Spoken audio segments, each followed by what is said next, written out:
Pemerintah Kota Banjarmasin akan segera melakukan pemeriksaan kelayakan bangunan gedung yang ditempati warga. Pengawasan ini dilakukan sebagai upaya mendeteksi sedini mungkin kelayakan bangunan-bangunan yang ada di Kota Seribu Sungai ini, khususnya bagi pemilik bangunan swasta. Tujuannya supaya musibah bangunan roboh di salah satu toko retail modern yang terjadi beberapa waktu lalu kada terjadi di Banjarmasin.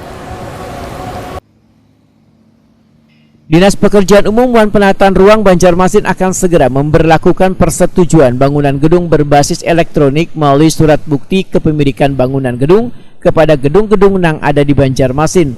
Pengawasan ini dilakukan sebagai upaya mendeteksi sedini mungkin kelayakan bangunan-bangunan yang ada di Kota Seribu Sungai ini, khususnya bagi pemilik bangunan swasta, sehingga akan dilakukan pendekatan dan pengawasan terhadap kelayakan bangunan yang ditempati warga tersebut. Tujuannya supaya musibah bangunan roboh di salah satu toko retail modern yang terjadi beberapa waktu lalu kada terjadi di Banjarmasin. Demikian dipedahkan Kepala Dinas PUPR Banjarmasin Suri Sudarmadiah Wahitakuni Prima TV Baisukan Senin 27 Juni 2022. Suri Sudarmadiah menegaskan bangunan tersebut nantinya akan diawasi bidang pengawas bangunan melalui surat bukti kepemilikan bangunan gedung. Suri Sudarmadiah memadahkan sudah ada permohonan dari instansi-instansi terkait yang menggunakan bangunan-bangunan yang sudah terlihat kada layak huni maupun yang dianggap berisiko tinggi, meminta supaya memberikan izin melakukan renovasi pada gedung tersebut.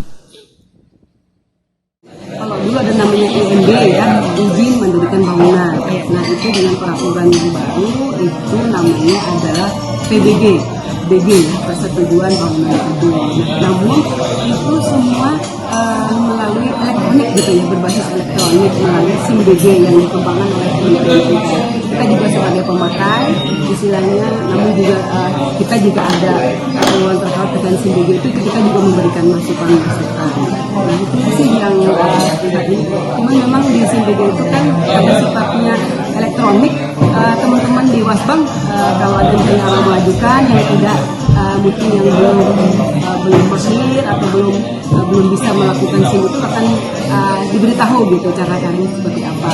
Meskipun kalau misalnya berkasnya belum lengkap diinformasikan. Kami juga mencoba terus memperbaiki pelayanan gitu ya, karena memang ini sifatnya baru, memperbaiki pelayanan juga memang harapan kami ada masukan-masukan feedback dari masyarakat yang membutuhkan itu.